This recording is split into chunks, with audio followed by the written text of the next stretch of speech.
And hostages held in Gaza are getting access to medicine after Israel and Hamas agreed to a deal. It's the first agreement between the two sides since the week-long ceasefire broke down in November and comes amid rising tensions in the region. Meanwhile, Ukraine is defending against an onslaught of Russian drone attacks. A new president is taking office in Guatemala, and Ecuador is fighting back against what the government calls terrorist groups. Our foreign correspondents have the latest headlines from around the world. I'm Matt Gutman in Jerusalem, where we've seen a diplomatic blitz of sorts over the past couple of days. A deal between Israel and Hamas, facilitated by Egypt and Qatar, has been reached to allow much-needed medication to go into the 100-plus hostages being held by Hamas in Gaza. That as the White House announcing intense and serious talks over the next round of a hostage release have now begun. They are underway. We've also seen a battle royale of sorts in the region as well. The Houthis in Yemen, that Iran-backed proxy, firing a missile on another ship traveling in the Red Sea. The U.S. saying airstrikes destroyed 4 anti-ship missiles ready to be launched by the Houthis also in the past 24 hours. That as Iran's elite Revolutionary Guard saying that they launched ballistic missiles against 3 separate countries in the span of 24 hours against Syria, Iraq, and Pakistan. Reported civilian deaths in all of those countries. That is Israel and Lebanon, the Hezbollah-backed proxy there, continue to fight along the border. I'm Tom Sufi Burridge in Kiev, Ukraine, as President Zelensky appeals to the West and says it needs to continue supporting Ukraine to stop Russian President Putin creating more wars in the future. The Russian president himself now claiming Russian forces have the initiative in the war here.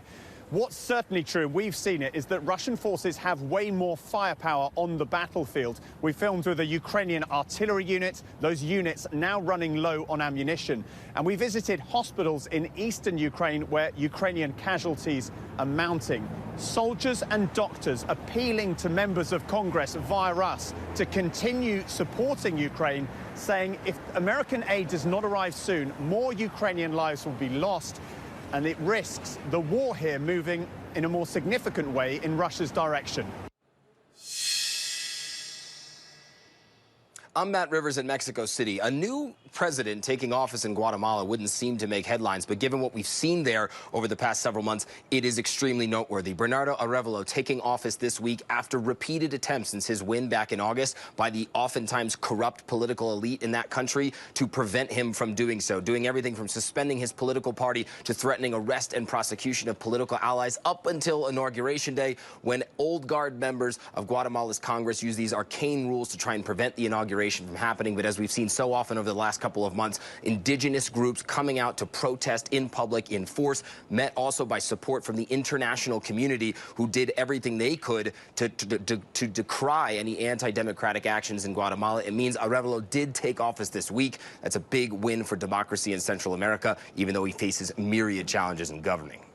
And Matt, Ecuador is in a state of emergency after violence broke out across that country. What's the latest there?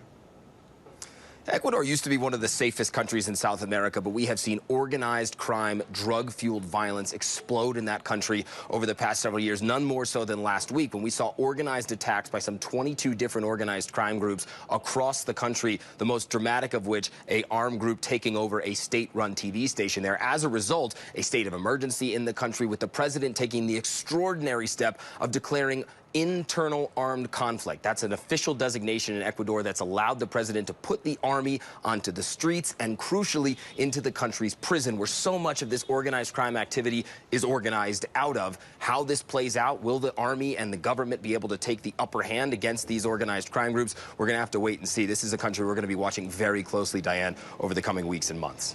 All right, Matt Rivers, Tom Sufi Burridge, Matt Gutman, thank you all. Hi, everyone. George Stephanopoulos here. Thanks for checking out the ABC News YouTube channel. If you'd like to get more videos, show highlights, and watch live event coverage, click on the right over here to subscribe to our channel. And don't forget to download the ABC News app for breaking news alerts. Thanks for watching.